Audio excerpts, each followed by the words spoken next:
It's no secret that good health equals youthful, both in youthful appearance, in youthful mobility, and in a youthful attitude as well. Because after all, if you're not having to concentrate on getting better, if you're not in poor health, then you're going to have a much more positive outlook on life. So it's important that you see your doctor for regular health checkups as you get older.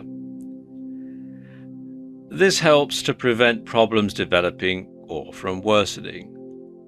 And if you have a family history of certain diseases or ailments, then a regular health check is essential.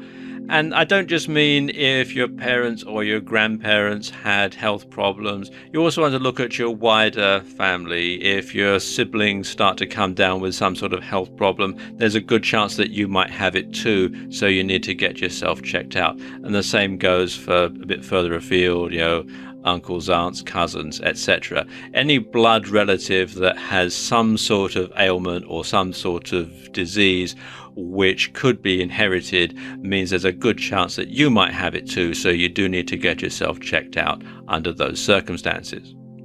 So what sort of things should you get your doctor to check for, and what sort of questions should you ask, and what sort of things should you ask about when you have a checkup?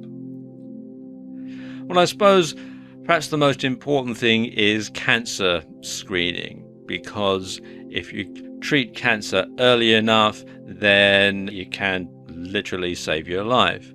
So we're talking things like breast cancer, cervical cancer, prostate cancer, colon cancer, and lung cancer, particularly if you're a smoker or if you have smoked in the past. You want to make sure that there's nothing untoward going on there.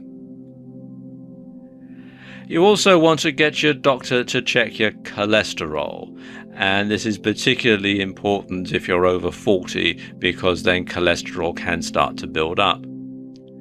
You also want to have regular checks of your blood pressure, because that can be an indicator of poor heart health, so you want to get that checked out.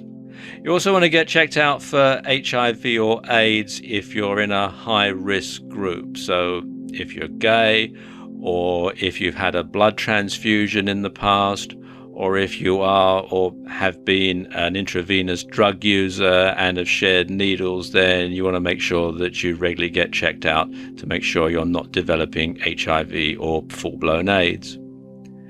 You also want to have a blood test to look for viruses, in case you're suffering from any other type of viruses. And particularly, you want to have your doctor check out if you're suffering from any what's known as low-level viruses. Now, these are viruses that don't generally manifest themselves with any particular symptoms, but they can just simply make you feel off color all the time and make you perhaps more susceptible to getting colds and sore throats and that sort of thing.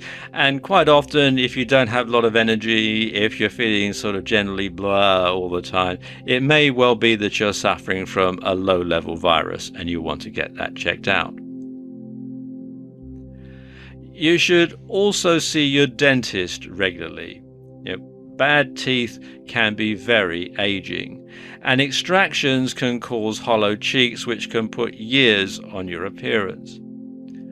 Also, good oral health can lead to good general health because your body isn't having to fight oral infections. And your dentist can also look for signs of mouth cancer and can detect it early. So you should go and see your dentist at least once a year, preferably twice a year, just for a regular checkup. You should also keep up to date with any vaccinations and inoculations. And this is particularly important if you do a lot of traveling. If you go to countries where certain diseases are endemic, but they're not native to the country where you live, then obviously that puts you at a much higher risk of contracting those infections. So if you're going to any country outside the immediate area where you live, then you should go and see a doctor ahead of time to make sure that you have all the jabs that you need to keep you healthy. And you should also, during the course of having your checkup, review any existing health problems and note any changes. Have you noticed any body changes, including lumps or skin changes? Are you having pain, dizziness, fatigue, problems with urine or stool or menstrual cycle changes? Have your eating habits changed? Are you experiencing depression, anxiety, trauma, distress, or sleeping problems? All these could be an indicator of something more serious going on, so you do need to discuss this with your doctor during your checkup. And if problems are caught and solved early enough, not only will you live a longer, healthier life,